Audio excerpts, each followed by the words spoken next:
Société, droit et liberté avec Frédéric Bérard à C'est jamais pareil. Et on va également parler de droit et de justice avec notre chroniqueur du mercredi. Bonjour Frédéric Bérard.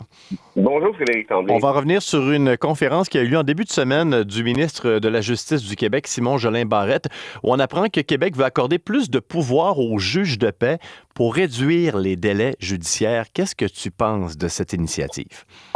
Il faudra voir dans l'application, mais je te dirais qu'à première vue, Frédéric, toutes les mesures peuvent avoir, comment je te dirais, un certain bon sens dans l'optique où les juges de la Cour du Québec, les juges de la Cour supérieure aussi, de la Cour d'appel, mais particulièrement ceux de la Cour du Québec, qui font souvent les trucs très, passe-moi l'expression, là, très à ras la pâquerette, là, puis je le dis en tout respect, font beaucoup de volume, sont surchargés, c'est connu. Il y a eu des nouvelles nominations récemment par Jolin Barrette. Je salue ces nominations aussi. Je pense que ça va donner un coup de main, mais reste qu'il y a encore un bon bout de main à faire pour pouvoir s'assurer d'avoir un système de justice qui est en santé, puis un système de justice qui est en santé, c'est un système de justice qui peut entendre dans des délais raisonnables, et je ne parle pas juste de droit criminel, mais bien l'ensemble des dossiers. Pour ceux qui se connaissent un peu moins dans le monde judiciaire, un juge de paix, qu'est-ce que c'est? Un juge de paix, c'est, je le dis en tout respect, ce n'est pas tout à fait un juge, mais c'est quelqu'un qui exerce parfois des pouvoirs de juge, en quelque sorte. Je vais te donner un exemple très précis que dont tu te souviens peut-être. Ça n'a pas été très glorieux, faut dire. Par contre, c'est un juge de paix qui avait autorisé les policiers du SPVM à faire la filature à faire de l'écoute des cellulaires du journaliste Patrick Lagacé, ce qui avait mené lieu à une commission d'enquête. Ça avait été renouvelé. Bon, là, on pourrait dire ici que le juge de paix s'était joyeusement planté. Je pense que ce ne serait pas faux. Mais tu vois, c'est pas tout à fait un juge, mais il exerce certains pouvoirs qui ressemblent à ceux du juge et qui parfois sont clairement ceux d'un juge. Lorsqu'on parle de délai judiciaire, et là on parle du système de la justice, c'est pas un bloc monolithique. Il y a différents domaines dans la justice. On parle surtout dans le domaine criminel. Je rappelle que tu n'es pas un spécialiste des questions criminelles, mais est-ce que les délais, c'est vraiment propre, tout ce qui retarde comme ça frappe le monde du droit criminel, ou c'est un phénomène qui est généralisé partout?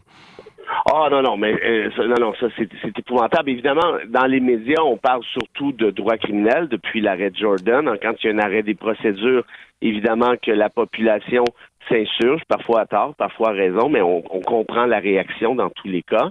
Mais le phénomène de problème d'accès à la justice est répandu dans l'ensemble des domaines, que ce soit en droit familial, que ce soit en droit civil, que ce soit en droit commercial, que ce soit dans ma branche, c'est-à-dire le droit constitutionnel ou le droit administratif. C'est excessivement long et je le répète, ce n'est pas la faute des juges. Bien souvent, on l'a vu encore récemment, depuis un an et demi, 2 ans, il y avait des problèmes de manque de ressources rattachés à des greffières, à des constables spéciaux. Il y a des journées d'audience qui sont annulées parce que les ressources subsidiaires ne sont pas disponibles. Donc, ça fait en sorte que notre système est toujours un peu, aux abords de l'abîme, très clairement. Et en matière criminelle, pour reprendre ce domaine très, très précis, rappelons-nous qu'il y a de ça 6 mois à peine, on avait évalué qu'il y avait entre 50 000 et 60 000 dossiers de droit criminel à risque. C'est-à-dire qu'il pourrait y avoir des arrêts de procédure parce que le système est incapable de traiter ces demandeurs. Dernière question là-dessus, on verra donc comment on va appliquer cette quarantaine de mesures proposées, mais la balle maintenant, elle est dans le camp de qui? En fait, la beauté de l'affaire, c'est que depuis qu'il y a un nouveau juge en chef à la Cour du Québec, qui est Henri Richard, parce qu'on se rappelle une chicane épique entre le ministre Jolin Barrette et l'ancienne juge en chef Rondeau, au point où on est obligé de demander de la médiation. Moi, j'ai jamais vu ça de toute ma carrière d'avocat, un ministre de la Justice qui se pogne, passe-moi l'expression, avec un juge et l'autre. Mais tout ça pour dire que depuis que le juge Henri Richard est là, ça a l'air d'aller franchement beaucoup mieux. Et donc, clairement qu'il y aura une collaboration nécessaire de la part du juge en chef Richard ici, parce qu'il faut comprendre qu'un gouvernement, puis ça, Jolin Barrette l'a compris très, très, très tardivement, dans un État de droit où il y a une séparation des pouvoirs, un gouvernement ne peut pas dire aux juges quoi faire et comment le faire. Donc, ça prend une certaine collaboration. Donc, dans ce cas-ci, on verra qu'est-ce qui se passe, qu'est-ce qu'en dira le juge Richard. Est-ce qu'il est à l'aise, lui, à ce que certains juges de paix, à ce que les juges de paix remplissent encore davantage le rôle de juge?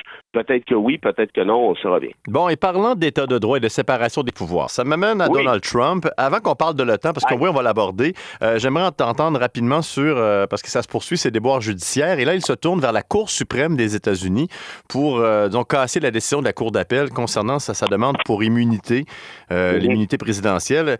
Est-ce que tu crois à cette démarche? Qu'est-ce que ça va donner tout ça? Ben, je crois au caractère dilatoire de la démarche. Ils essaient de reporter le plus possible cette décision-là. Pourquoi? Parce que plus la décision traîne, la décision finale, donc qui appartiendra à la Cour suprême, plus ce sera difficile de lui faire un procès avant la prochaine élection du mois de novembre, par définition. C'est ça la stratégie. C'est une stratégie qui est absolument, uniquement dilatoire, Frédéric. Pourquoi je te dis ça? Parce que s'il y a un avocat en Occident qui pense sérieusement qu'on peut plaider sans se faire rire en pleine face qu'un président en fonction a le droit de faire ce qu'il veut en toute immunité, par exemple tuer quelqu'un dans la rue, c'est l'exemple qui avait été suggéré là, devant les tribunaux, je disais, moi, je vais démissionner du barreau, là. Il n'y a pas d'avocat qui croit ça. C'est impossible. C'est l'antithèse de l'État de droit. L'État de droit, c'est quoi? C'est qu'il y a une seule loi pour tous, incluant pour le président. Oui, un président américain a une certaine immunité dans le cadre de ses fonctions, comme François Legault et Justin Trudeau en ont dans le cadre des leurs. Mais le cadre des fonctions, c'est quoi? C'est gérer le Québec, gérer le Canada, gérer les États-Unis, prendre des décisions difficiles, mais c'est quand même pas partir dans la rue avec un gun puis se mettre à tirer sur le monde. Donc, tu vois, c'est c'est précisément ce qu'ils ont plaidé. Ils ont eu une rebuffade assez spectaculaire là aussi. Je te garantis qu'ils vont en avoir une autre en Cour suprême parce qu'il y a quand même des limites à l'indécence. Mais de ce fait-là, par contre, on aurait tiré l'élastique temporel suffisamment longtemps pour reporter le procès après l'élection. On verra à quel moment, justement, la Cour suprême va se pencher là-dessus. Mais sinon, Donald Trump continue sa campagne en route pour cette présidentielle américaine. Et là, il y va de déclaration en déclaration. Qu'est-ce que tu as pensé de ses attaques non voilées envers les pays membres de l'OTAN et ses références à ce qui pourrait se passer si jamais il décide de ne pas contribuer? Te dire très, très, très solennellement et avec beaucoup de parcimonie et de retenue, c'est un appel, Frédéric, à la Troisième Guerre mondiale. C'est ça que c'est.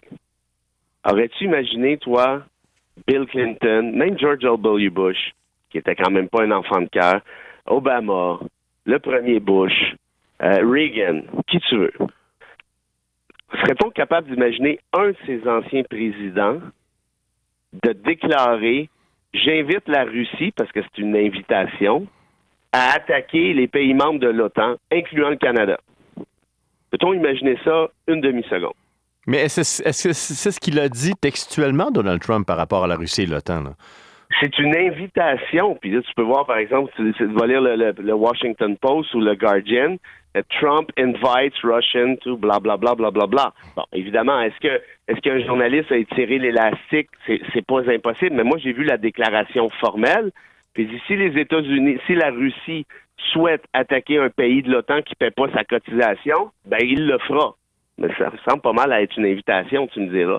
Donc, là, est-ce que la question en fait est la suivante. Est-ce que Trump est vraiment au courant de qui ne paie pas son 2%, qui devrait le payer? C'est complètement ridicule, ça. Il ne sait pas, là. Ou entre PC, on s'en fiche. La réalité, c'est que, compte tenu de l'accord de l'OTAN, à son article 5, dès qu'il y a une attaque contre n'importe quel membre de l'OTAN qui paye ses factures ou qui ne paie pas, mais tous les autres membres sont obligés, c'est une obligation légale, contractuelle, sont obligés de riposter. C'est pour ça que l'Ukraine souhaitait autant faire partie de l'OTAN et qu'elle le souhaite encore, parce que ça aurait obligatoirement entraîné une riposte de l'ensemble des autres pays membres. Alors là, les États-Unis, qui font partie de l'OTAN, invitent. On sait que Poutine, sa job, c'est quoi? C'est de déstabiliser les démocraties occidentales. Il ne faut pas se compter d'histoire. Il y a des rapports au Congrès américain là-dessus.